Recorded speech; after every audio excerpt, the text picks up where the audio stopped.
Principal തസ്തികയുണ്ടെങ്കിലും ഈ അധ്യയന വർഷത്തിലും ആറളഫാം ഗവൺമെന്റ് ഹയർ സെക്കൻഡറി സ്കൂളിലെ ഹയർ സെക്കൻഡറി വിഭാഗത്തിൽ പ്രിൻസിപ്പാൾ എത്തിയില്ല. കഴിഞ്ഞ അധ്യയന വർഷം ഒരു പ്രിൻസിപ്പാളിനെ നിയമിച്ചുവെങ്കിലും പരീക്ഷ തുടങ്ങുന്നതിന് മുൻപ് തന്നെ അദ്ദേഹം അവിടെ നിന്ന് പോയി.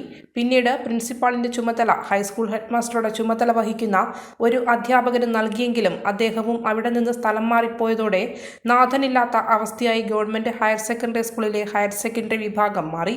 സ്ഥിരം അധ്യാപകർ ഇല്ലാത്തതിനാൽ ദിവസവേതനാടിസ്ഥാനത്തിൽ അധ്യാപകരെ ഇന്റർവ്യൂ നടത്തി നിയമിക്കുകയാണ് ഇവിടെ ചെയ്യുന്നത്. ഒരു പ്രത്യേക ഉത്തരവിലൂടെ 2019 ഇവിടെ ഹയർ സെക്കൻഡറി വിഭാഗം ഹ്യൂമാനിറ്റീസ്, കൊമേഴ്സ് ബാച്ചുകൾ ആരംഭിച്ചത്. അധ്യാപക തസ്തിക സൃഷ്ടിക്കണമെന്ന രക്ഷിതാക്കളുടെയും വിദ്യാർത്ഥികളുടെയും ആവശ്യം ആരും ചെവിക്കൊണ്ടില്ല. പ്രധാനമായും ആറളഫാം പുനരധിവാസ മേഖലയിലെ വിദ്യാർത്ഥികളുടെ തുടർപഠനം ലക്ഷ്യമിട്ടാണ് ഇവിടെ ഹയർ സെക്കൻഡറി വിഭാഗം ആരംഭിച്ചത്. തുടക്കത്തിൽ ഹൈസ്കൂൾ ഹെഡ്മാസ്റ്റർക്ക് പ്രിൻസിപ്പാളിന്റെ ചുമതല നൽകിയും പാലാ, ചാവശ്ശേരി, മണത്തണ സ്കൂളുകളിലെ അധ്യാപകർക്ക് പ്രത്യേക ചാർജ് നൽകിയുമാണ് അഡ്മിഷൻ നടപടികൾ പൂർത്തീകരിച്ചത്. ദിവസവേതനാടിസ്ഥാനത്തിൽ നിയമിക്കുന്ന അധ്യാപകരുടെ കാലാവധി മാർച്ച് 31 അവസാനിക്കും. പിന്നീട് അടുത്ത അധ്യയന വർഷത്തേക്കുള്ള അഡ്മിഷൻ നടപടികളും മറ്റു പ്രവർത്തനങ്ങളും നടത്താൻ പലപ്പോഴും ഇവിടെ കാലതാമസം നേരിടാറുണ്ട്.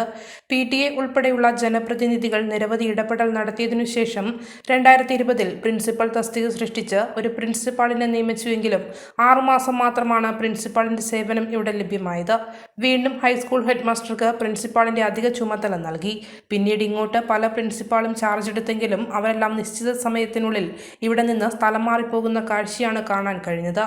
ഈ അധ്യയന വർഷമാകട്ടെ ഹൈസ്കൂൾ ഹെഡ്മാസ്റ്റർക്ക് അധിക ചുമതല നൽകിയുമില്ല. അഡ്മിഷൻ നടപടികൾ എങ്ങനെ നടത്തുമെന്നൊരു പിടിയുമില്ലാത്ത അവസ്ഥയിൽ മറ്റ് സ്കൂളുകളിലെ അധ്യാപകർക്ക് അഡ്മിഷൻ ചുമതല നൽകിയാണ് ഇത്തവണ താൽക്കാലിക അധ്യാപകരെ നിയമിച്ചതും അഡ്മിഷൻ നടപടികൾ നടത്തിയതും.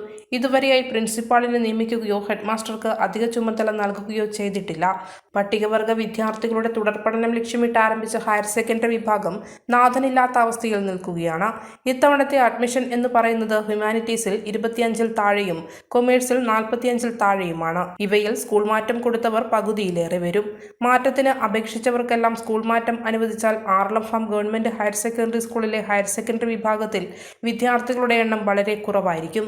സ്ഥിരം അധ്യാപക തസ്തിക സൃഷ്ടിച്ച് അധ്യാപകരെ നിയമിക്കുകയും തസ്തിക സൃഷ്ടിച്ച് പ്രിൻസിപ്പാളിനെ നിയമിക്കുകയും അതല്ലെങ്കിൽ ഹൈസ്കൂൾ ഹെഡ്മിസ്ട്രസിന് അഡ്മിനിസ്ട്രേഷൻ ഉൾപ്പെടെയുള്ള പൂർണ്ണ ചുമതല നൽകുകയും ചെയ്തെങ്കിൽ മാത്രമേ ഹയർ സെക്കൻഡറി വിഭാഗത്തിന്റെ പ്രവർത്തനം മുൻപോട്ട് കൊണ്ടുപോകാൻ സാധിക്കുകയുള്ളൂ.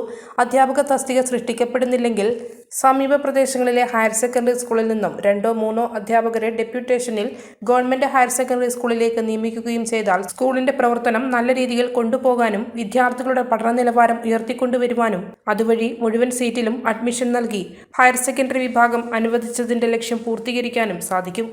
പട്ടികവർഗ വിദ്യാർത്ഥികളുടെ തുടർപഠനം ലക്ഷ്യമിട്ട് 2019 ആരംഭിച്ചതാണ് ആറളഫാം ഗവൺമെന്റ് ഹയർ സെക്കൻഡറി സ്കൂളിൽ ഹയർ സെക്കൻഡറി വിഭാഗം. ഹ്യൂമാനിറ്റീസ്, കൊമേഴ്സ് വിഷയങ്ങളിൽ അവിടെ അഡ്മിഷൻ നേടി ഹയർ സെക്കൻഡറി വിഭാഗത്തിന്റെ പ്രവർത്തനം ആരംഭിച്ചു.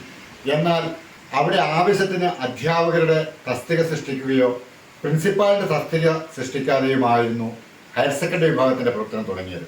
2020 പ്രിൻസിപ്പാളിന്റെ തസ്തിക സൃഷ്ടിച്ച് ഒരു പ്രിൻസിപ്പാളിനെ നിയമിച്ചു. പക്ഷെ 6 മാസത്തെ കാലാവധി മാത്രമായിരുന്നു ആ പ്രിൻസിപ്പാളിന് ഉണ്ടായിരുന്നത്. പിന്നീട് ഹെഡ്മാസ്റ്റർക്ക് പ്രിൻസിപ്പാളിന്റെ അധിക ചുമതല നൽകിയാണ് ഇതിന്റെ പ്രവർത്തനം നടന്നു വന്നത്. കഴിഞ്ഞ അധ്യയന വർഷം അവിടെ ഒരു പ്രിൻസിപ്പാളിനെ നിയമിച്ചു. എന്നാൽ പരീക്ഷ തുടങ്ങുന്നതിന് മുമ്പായി തന്നെ ആ പ്രിൻസിപ്പാളും അവിടെ നിന്ന് പോവുകയുണ്ടായി. പിന്നീട് ഹെഡ്മാസ്റ്റർ ഇൻചാർജിന് അവിടെ പ്രിൻസിപ്പാളിന്റെ അധിക ചുമതല കൊടുത്തു, പ്രവർത്തനം നടത്തി. ഇപ്പോൾ ഒരു നാഥനില്ലാത്ത അവസ്ഥയാണ് ഹയർ സെക്കൻഡറി വിഭാഗത്തിന്റെ അവസ്ഥ ഇന്നുള്ളത്. പ്രിൻസിപ്പാളില്ല, സ്ഥിരം അധ്യാപകരില്ല.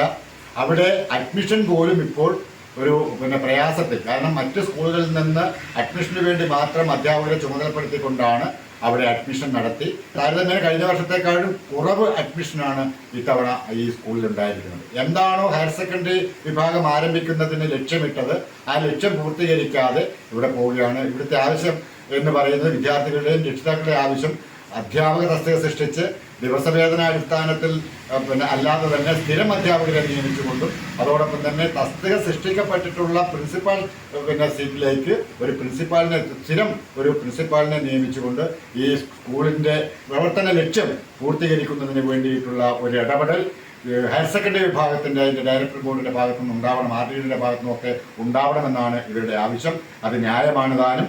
ഈ വിദ്യാർത്ഥികളുടെ പഠനം തുടർ പഠനം നടത്തുന്നതിന് വേണ്ടിയുള്ള ആ ലക്ഷ്യം പൂർത്തീകരിക്കാൻ വകുപ്പ് ഇടപെടുമെന്നുള്ള പ്രതീക്ഷയിലാണ് ഈ മേഖലയിലെ നാട്ടുകാരും പൊതുസമൂഹവും. ആർള ഫാമിൽ നിന്നും KB Uthaman, ATN news.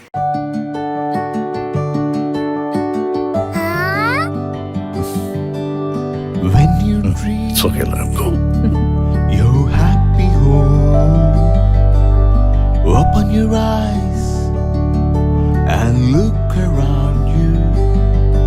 Just feel your home. Yes, it's ready.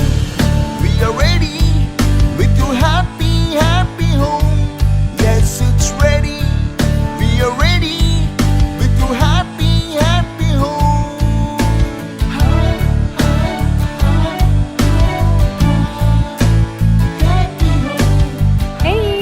Smile. How's it? This is fine. വീട് റെഡി. ആഹാ എങ്കിലേ വീട്ടിലേക്കുള്ള സാധനങ്ങളും ready. All quality brands for your dream home under one roof at affordable price. Reena Tile Gallery, Ulikil Road, Irati, Kannur. From the house of Reena Developers. മലയോരത്തിന്റെ സ്വന്തം പ്രാദേശിക channel ATN. നിങ്ങളുടെ നാട്ടിലെ വാർത്തകളും വിശേഷങ്ങളും ഞങ്ങളെ അറിയിക്കുവാൻ വിളിക്കൂ 9447691771 9074215391. നിങ്ങളുടെ നാട്ടിലെ വാർത്തകളും വിശേഷങ്ങളും ഞൊടിയിടയിൽ അറിയുവാൻ ഏജന്റ് ന്യൂസ് ചാനൽ സബ്സ്ക്രൈബ് ചെയ്യൂ.